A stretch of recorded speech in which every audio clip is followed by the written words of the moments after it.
Welcome to the Digible Dudes podcast. I'm David. I'm Reid. So Reid, it's just the two of us today, and we have a lot of topics up on the board, but we weren't sure where to start. And then we decided to do a current events episode, in particular because this news last week caught me totally by surprise and off guard. But and that is Entrata raising $507 million. And in particular, that knocked my socks off because you and I, was it 2-3 years ago at AIM that we were talking with Chase? Mm-hmm. Yep. Yeah, and 18. Yep.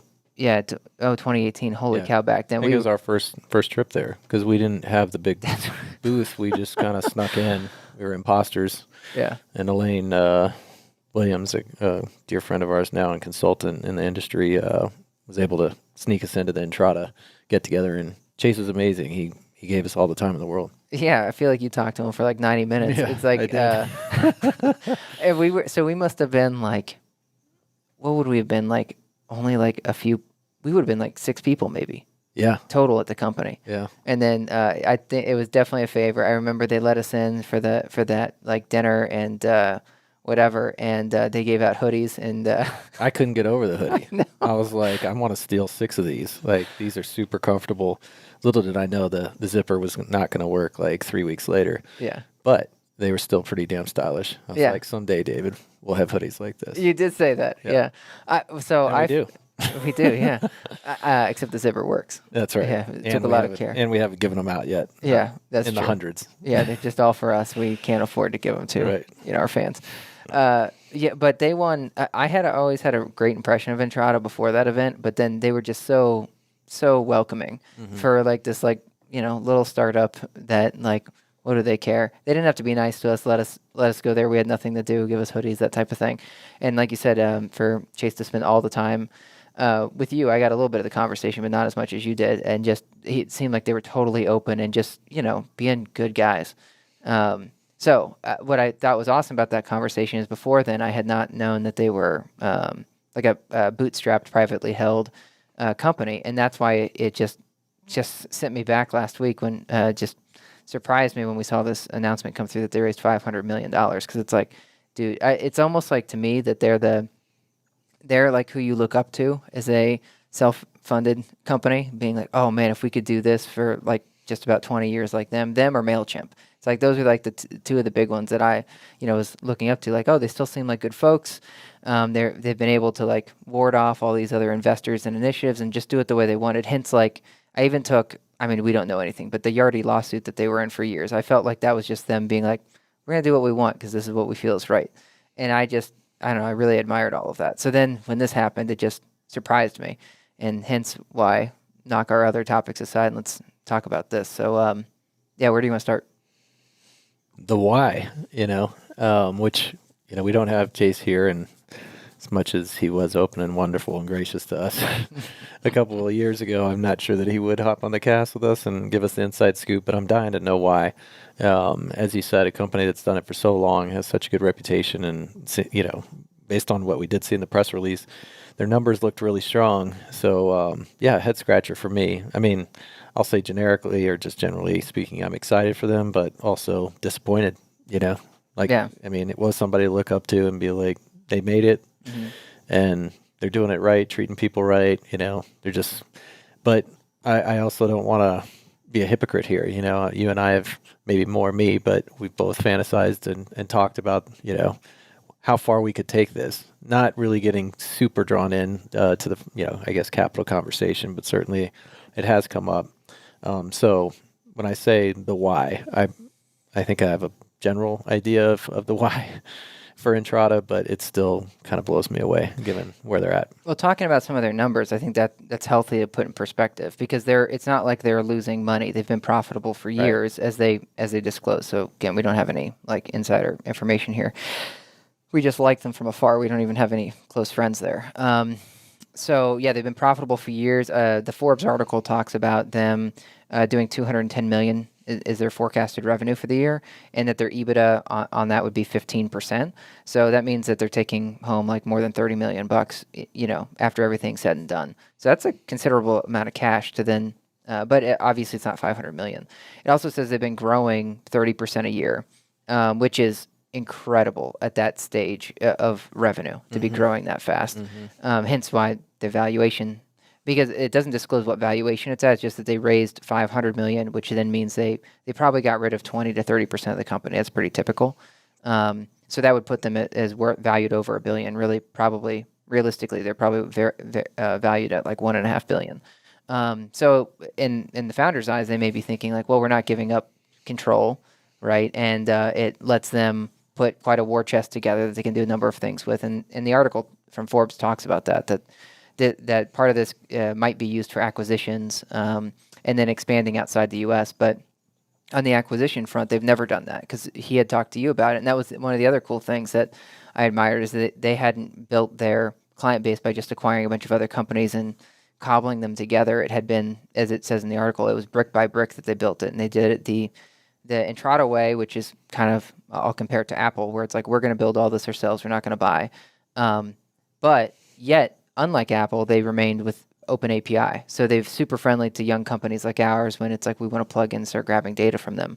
So, well, I guess that's just context to say they've been super profitable. So it's not because they needed the money. It has to be because they want to be bigger. But then the question is almost what we talked about in the Digible Vision episode is the why. That's exactly where I was going with it.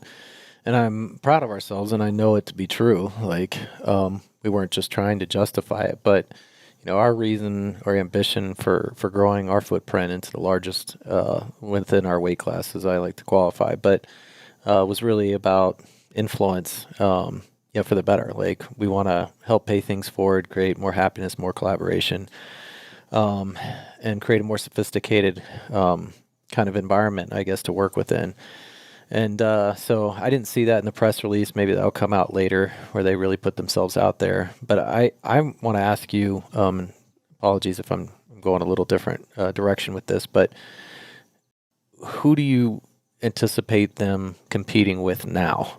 Like, what weight classes I just mentioned do you think they're in now that they've taken this money? Are they going to try and go toe-to-toe with Salesforce? Like, because that would be interesting to me. Because if you look at the people that are behind this raise, right, they're definitely movers and shakers. And so, you and I often not joke, but it's like, who would ever take down Amazon or even compete? Like, where you could say legitimately, like, there's a new e-commerce out there. And so that would be pretty fun, if they were like, we're going after Salesforce. Because with this kind of money, again, like, why are you doing this? Like, what do you think, what are you really looking to achieve here? Or do you think they're just, saying, we're going to stay in our lane even though we're taking on all this money and it's just going to be CRMs for every vertical? And I'm sorry if I missed it, but I didn't catch that as far as, like, is this now we're definitely, like, expanding outside of real estate, or are they going to just pour all that money right back into this vertical? Yeah, so from reading between the lines, it doesn't seem like they want to go out of category. It seems like this is all about staying within category and going out of market, so out of the U.S., so internationally, and then so who do they compete against? I still think it's like I see it's like Entrata, Yardi, and RealPage really at the top for the high end, property management, third party kind of stuff. Then there's obviously all the Appfolios, like Appfolio's great company, big, but it's playing with a different target client set than what the Entratas are. So if you're Entrata, do you go more downstream and get like some of those smaller property management companies, which would require, I actually feel like it's harder to do that than to start from Appfolio and go upstream and get the larger ones. Like, I think it's harder to now consumerize your product in a way that, like, somebody that owns 10 condos or something would all of a sudden start using it. So then the way I view this is this has to be totally, so it's setting them up for an IPO, which part of me wonders, like, why not just IPO at the beginning? Because unlike these other tech companies that are getting these outrageous valuations in the public markets, you're actually profitable and you're still growing at 30% a year. So unlike like Uber, not growing at a similar kind of rate when it IPO'd and was not profitable. So why not go there first? So instead, I think part of the thought is like the cost of capital right now and from these like venture investors is so inexpensive right now. This is what I would be thinking. That let me go there, let me get get this together and then see if that can accelerate me. So then when I enter the public markets, we've already hit maybe $1 billion in revenue, and yet we're still got our EBITDA of 15%, and we're profitable. Then when I go IPO, it'd just be an accelerated part. So their IPO may only be like 3-4 years away, because if they do it right by who they acquire and the way they expand, they may be able to like get there pretty quickly.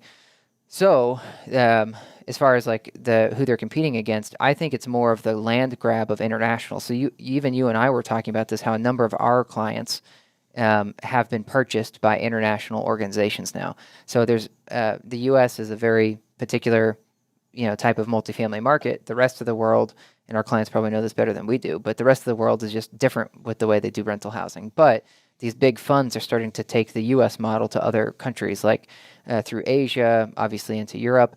And so then it's like, well, who can be, is it a winner-take-all market, right? First one to establish itself gets the foothold and really wins out. Therefore, if I'm them, the only reason I raise this money is because the founders are already financially well secure. If they can get the right partner that will let them kind of be themselves, then I would consider it. Now, there's things in this article that seem to point to it. It's going to be it's a different Entrata. But then it's all about going international, because if you're going to stay in the U.S., it's like you've been fighting this fight for 18 years. Why do it? So then I think it comes down to the founder's motivation, back to what you started with the why. Still like, but why? Like, if you're already this profitable, then why do you care about going international or becoming that much bigger, the dominant player? And maybe it's just because after 20 years, you're like, all right, I'm so tired. You're thinking of succession plan, and you're like, now what's next? And succession plan for this is different, or it's different for everybody, right? And even with this change, there's a CEO change, right? So this current CEO is stepping down. They're replacing him with the CEO from Podium, who's a big tech company. So it's going to be different, a different Entrata. Yeah. And when we say international, like which spots are they picking? And I don't know, again, if some of that was revealed there. Obviously, there's opportunity all over, but as you pointed out, it's such a different racket overseas. I would have, I don't know, been less surprised if it was like we're just going to Europe. But if they're trying to tackle the rest of the globe, that's a pretty ambitious move. And then you mentioned the acquisition dollars as potentially part of this, or the ability to acquire. Maybe that's a big part of this, because if you're throwing off $30 million a year, like that is a lot of cash. Can't you reinvest that into, engineers offshore, or like building out your business model, like kind of slowly but surely, like methodically overseas? So it just seems to me, if you're going to raise $500,000, you already kind of have maybe half of that earmarked for acquisitions. I could be wrong, but it just doesn't, it seems excessive to me, as far as you already have the software. And so I'm not saying it would be simple, but to be able to translate that, modify it, because you and I have talked about that even with Fiona, where it's like, how difficult would it be to calibrate? And I'm not trying to oversimplify this, but I don't feel like we need to raise $500 million in order to take our technology into some of these other like markets, international markets. So that's my sense, is that they're getting ready to buy somebody pretty significant, or maybe they're going to go on a real page, shopping spree, which would be disappointing. And it would also be, as you mentioned, a different Entrata, but that was the way of a real page. And I'll stay even, people know this obviously with Graystar, but and how some of these companies have gotten as big as they have. And there's so much pain that everybody goes through when you stitch companies together like that. I mean, you and I came from that with DFM. So that would be radically different if they were like, now we're going to, buy up like 12 different companies internationally to make this move happen. I see them more likely picking maybe one or two. And then with the leftover resources or leftover capital, maybe that's, poured back into engineering. Yeah, unless when you're talking about going to other markets, if you're going to, Entrata and the rest of the folks in this industry have a pretty big ground game when it comes to hiring sales teams and sales reps. So I would agree with you. It would seem that the technology would be transferable enough, but then, hiring, staffing, training, all of that stuff, that offices, right? That, you could spend probably $500 million pretty quickly depending to your point, like what countries do you want to tackle first, right? Or which markets? Well, I didn't realize, that I wouldn't have necessarily expected you to say that they have a significant ground game. Just remember talking to Chase, and obviously you were, I think, for that part of the conversation, but their engineering, like, I guess I'll say department, but that they had 100 stateside and like 800 international. And so it seems like that's where the bulk of their headcount is. And, again, if you're moving into these international markets, do you need another 800 engineers in India or wherever they are? No, I just meant the sales reps. Like that takes a lot. Yeah, yeah. And I didn't realize that's all I'm saying. Yeah. I've and a number of their account managers and sales reps have actually interviewed with me. Actually, All right. So that's where I'm getting that impression. It's like they, but a lot of them would still say that everybody always wants more resources. So they're always like, well, we need more. But it's because they have such a big ecosystem, right? So it's just hard. It's a lot of training and a lot of learning. So it is crazy though, just for a minute there. And I don't know somewhere people could hunt down some of this information, but how big they are now, like as far as people, and in particular on that engineering side, that just blew my mind. And of course, Victor, like if we had him on, he'd be like, that's insane. How or why do you need that many engineers? Like, what are they working on? Especially if they're just in one vertical. Just kind of blows my mind. It's like if you're not going after Salesforce and you just raised another $500 million, you already have 900 engineers. What the hell are they all doing? And I say this with total respect. It's just now that we've been in this game and we're getting better acquainted with like what it takes to get products to market. I mean, you're always talking about Instagram and like some of these super lean companies and great technology that they've built. And is Entrata the one that started more from marketing, or is it more accounting? Okay, more marketing. That's what clients have told us is like 18 years ago, it was more of the front end, like marketing, website, lead management, and then it sort of moved into accounting versus Yardi was the opposite. I think also we got to remember though, with Entrata being 18 years old, you would have a lot of legacy code.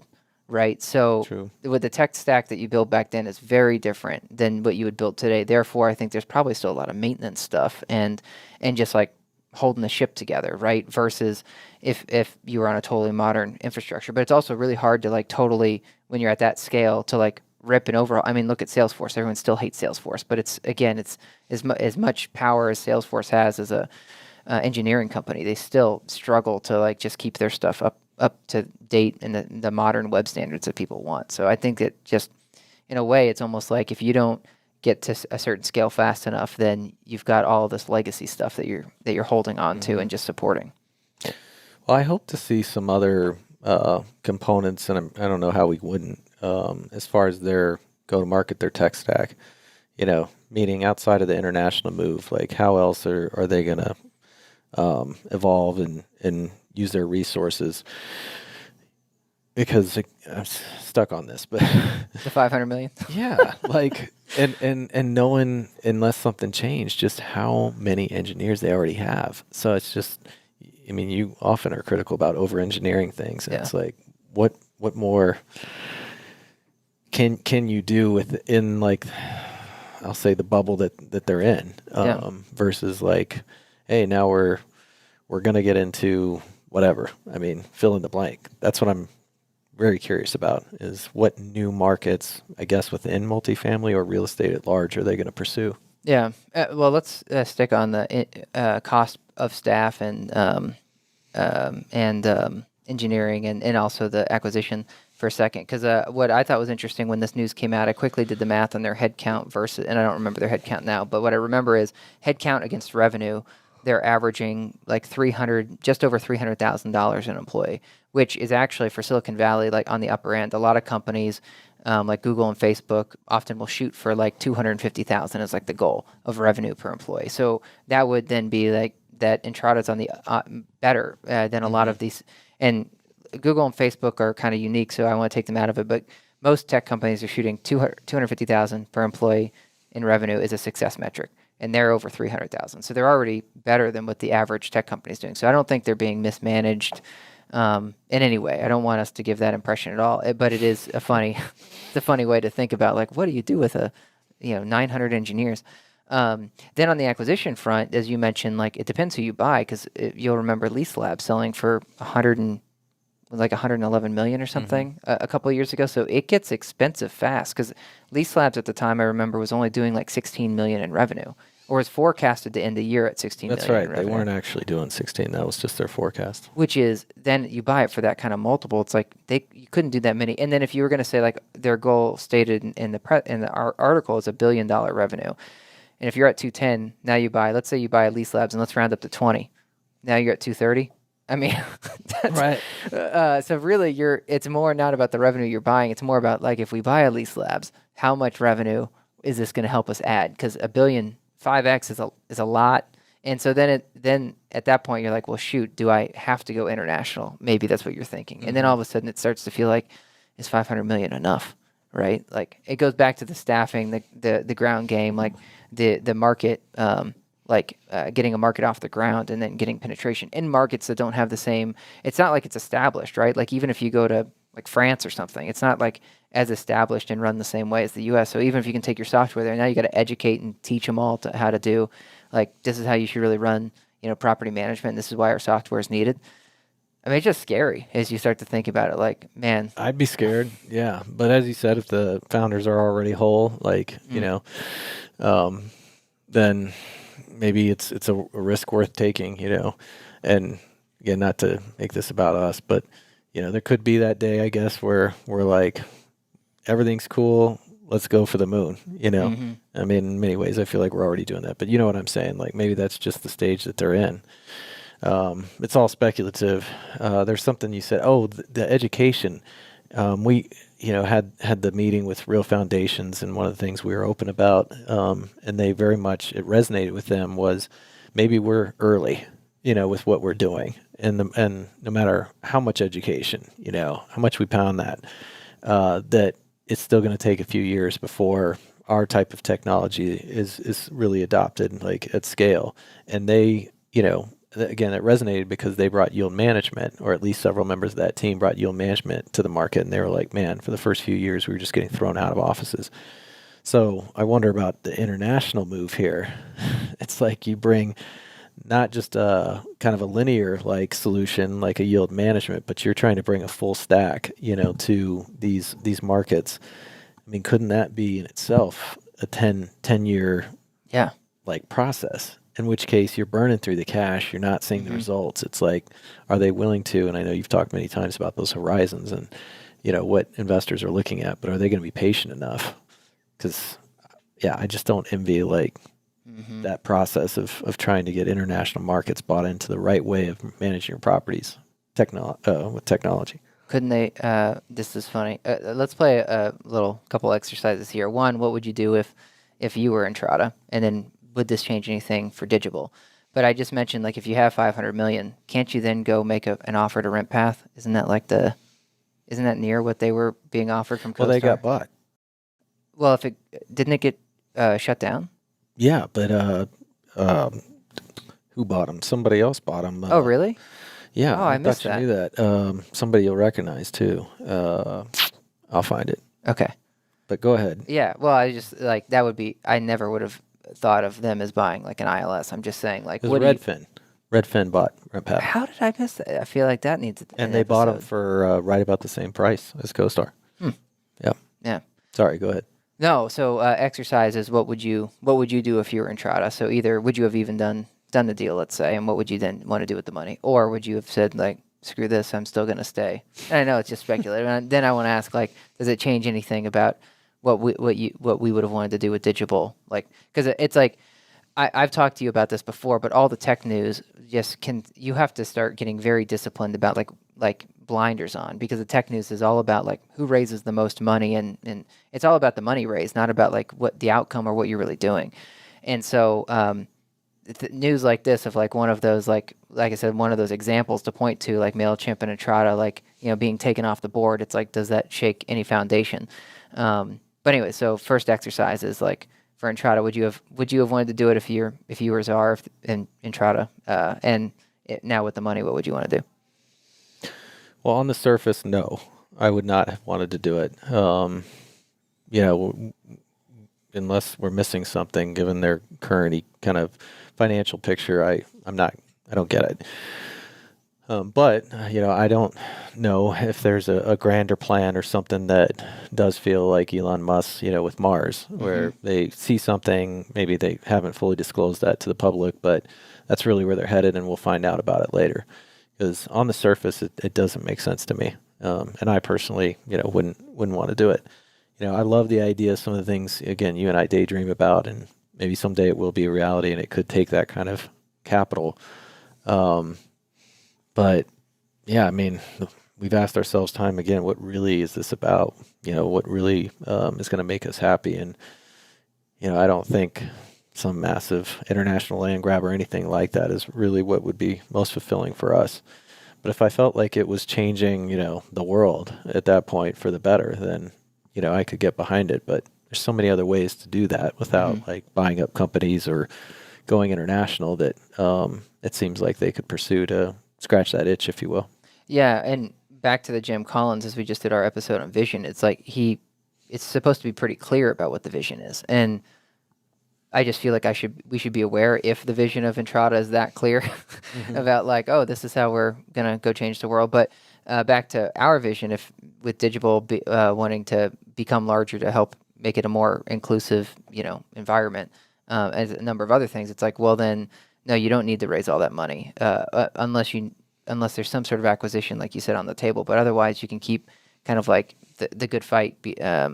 And still, I guess I'd still focus on the U.S. and particularly because Entrata being the one open platform, I feel like they can be a great example to these other ones and start to force more of that openness about data and integrations and all of that stuff. And I feel like they've done a good job so far, but I feel like I would want to really lean into it. Hence, I probably don't need the money to do it. Totally. And then internationally, it would just back to the like to have the impact, not for the growth. And it's like what impact? I guess I don't know enough about the international markets to see where, let's say, the Digible vision, if we were Entrata, would fit into that, and why you would have to go international on it, unless it was almost back to like some defensive move where it's like, well, we got to be there first before the other guys get there because they're gonna screw everything up, right? Yep. So I'm with you. And now the second question about change anything about how you think about Digible and like, what if we were 18 years in the future? Well, that would make me like 85. So hopefully I'd be on my way out the door, retiring and handing things off, or at least my portion, to somebody else. But yeah, if we made it that far, you already know this, but I think there's a lot of really interesting opportunities for us that sit outside of our sweet spot. And one of my favorite examples is launching a media company. But I just really want to explore and have fun, and not be, I guess, consumed by, our legacy or, broadening our footprint at that point. And I could be wrong. I mean, the legacy thing is interesting. And if you look at, there's often more to it. I often talk to you, and we have more recently personally about where we're at. But that has to have an impact, a big one potentially, on a decision like this, which is, I'm not saying it's Chase, but like how much of their legacy is playing into this, like on a personal level, and what they, want to leave behind. So that resonates with me, and that's where I could see things potentially changing, I guess, in my outlook. But, for me, ideally, like if we made it that far, you and I would be looking at 5 or 6 different companies at least that we gave birth to, and that, I'll say personally would be pretty radically different than the business we're in. Like that would give me the most satisfaction. And I would hope, if we were throwing off 30 million a year, that wasn't, going to require us to raise $500 million. Mm-hmm. Yeah. Well, I totally agree with you. I think there are other ways to do exits and successions that don't require this path. I just don't think they're highly publicized. Hence why I'm excited about what, if Digible does go that far, and then we've talked about some of them on here, but we don't have to go into those now. But like some of the different ways that you could do an exit if it is time to retire, but you don't want someone to come in and mess up, kind of the whole vision that the company started with. But the founder has to retire at some point, right, for them and their family. And so there's other ways to do it. It's just not highly publicized. And I think that's one of the things I'm excited about us, like continuing to help demonstrate and show a different path. and sticking on Mailchimp for a second, you got to listen to this. But the How I Built This just did an episode with the founder of Mailchimp, and he talked through like how he started as as an agency, like building websites. By accident, kind of built Mailchimp. Eventually, was like, oh shoot, this thing makes way more sense than building websites. Let's go ahead and build this thing. And then 20 years later, there's Mailchimp, and guy asked him like, hey, if you thought about selling, what about your exit? And he's like, I love what I'm doing. I'm not planning to do that. He's like, I've been approached a bunch of times. He's like, the only reason I could see why I would need to get out would be if like, his health or something happened with his family. But he's like, why, but why otherwise, like, do I want to do this? Because he just wants to keep doing things his own way. And they launched their own media arm of Mailchimp, building like, doing like little like vignettes on entrepreneurs and so on and so forth. So I just think you would really get tickled by that episode. So it's a great story. Also, one other fun fact: he came from Cox Media Group. The founder? Mm-hmm. No way. Yeah, him and his co-founder were from Cox Media Group in the digital division, and then they were like, you know what? Screw this. Let's go do our own thing because we'll always wonder what if. And then they went and did Mailchimp, and then it was almost a total disaster. Oh my God, and then that's crazy. Yeah, crazy some of these backstories. Well, one of the things I'm curious, and this takes time, right, to really evaluate, and it's not as simple as like baselining an NPS score, but how will this impact their reputation? And I'll connect this since you just mentioned Cox Media Group, but and getting to reconnect with an old-time friend, Jesse McCambridge over there, he mentioned or reminded me, because I did know this, but that Apollo had gone ahead and acquired them a couple of years ago. And he was like, it's definitely not the same CMG feel that you knew and probably came to love. And it was sad, and I just thought, how much does that affect, I guess, the bottom line? And it must not be a whole lot, otherwise these things wouldn't keep happening. But I remember feeling that way, I'll say at the Post, with Alden owning that and everything they did. It's like, isn't this somehow like actually not going to turn out as well as it could or would have if they had, either reinvested or kept resources at a similar level? Or it's like you just kind of cut and get obsessed with like the bottom line and to the detriment of the brand, from the Seven Powers. And it's just a lot longer before you see that all kind of devolve. And it's like in 15 years, this is going to prove to be a really bad decision. Mm-hmm. And that's where, as you mentioned, the obsession with like who's raising the most and all that stuff. I don't know how many postmortems they do reflect, kind of reflecting back or retroactive analysis, but I'd be super fascinated to see that, like, as they do highlight and spotlight all these like huge deals. It's like how many of them actually met expectations,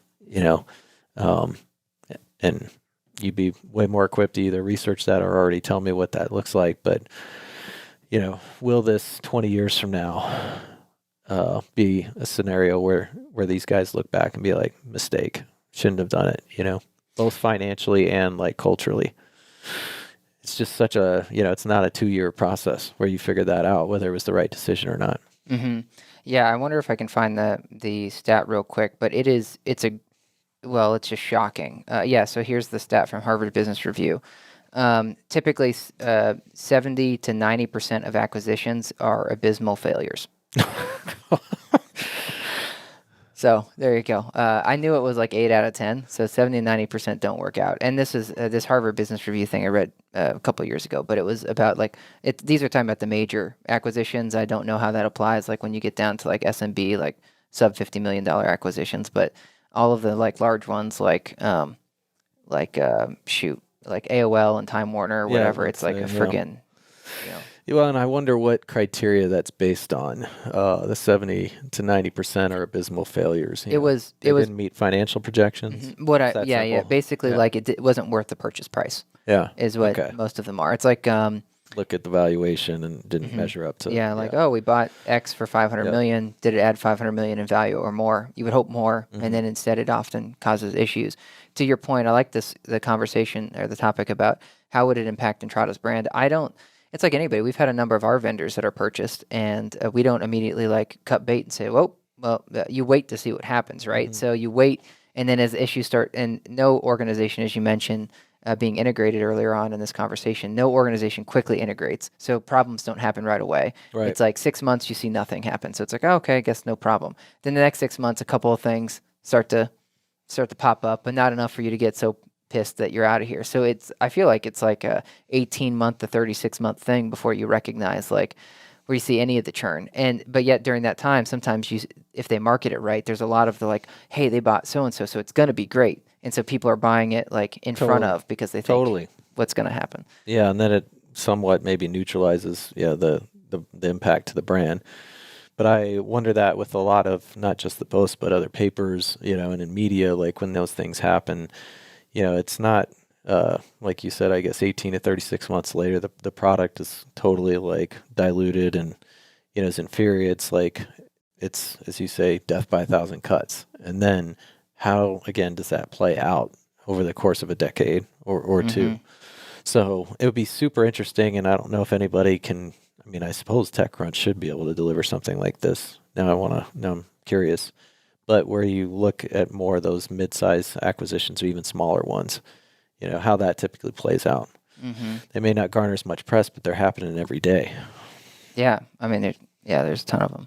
So I do wonder, we should talk to a couple of our clients and just see what their feelings are on it. Because I remember when the Entrata lawsuit with Yardi first started, a lot of our clients were like rooting for Entrata. Totally. I remember them being like, yeah, Yardi get was them. the evil empire. Yeah. And then over time, like that sentiment changed. And I heard a lot of people that were like, poor Entrata, feel bad for those guys, but Yardi's got this, right? And so there is a perception out there. Now, I don't know how much that changes how they buy with their wallet, though, right? But it is, these things are just interesting to me and how they impact the ripple effect, right, throughout the industry. So it's going to be, I don't know, it's going to be fun. I feel like we made predictions, and this definitely never would have made my prediction category of like Entrata going this totally route. Agree. Huge surprise. But I feel like each year there is a big one. I think we're starting to see that, with the CoStar and the Rent Path. And I'm putting myself on the spot now, but I just feel like each year we're seeing something pretty huge happen in the industry. Well, even I felt Lease Labs was a big move. Yeah. Right. Yeah, So I would I agree. think you're right. Yep. So now the question becomes, and it's not for this podcast, but what are our bold predictions for 2022? Yeah. Who's next? Yeah. Well, it's going to be exciting. Be fun to do a little bit more research on international. Come back and see if our opinion has changed on that about how that would work. But it comes back down to the why to me about why do it. So then, to me, obviously, I haven't their vision hasn't been communicated enough to me for this to make sense. So I guess I'll be curious to see how this new CEO steps in. And some of the quotes that were in the Forbes article were about how they're going to do things differently, the acquisitions, the international. So I'm sure it'll take a few months because they said he's not taking over immediately. He's doing a quick stint transition time before he does. So be interesting, maybe 9 months from now to see what he comes back at, what quotes he has publicly about how they're changing direction or what's going to be different. Totally. I still think, again, my last speculation, but just to double down on it, that this is just a personal,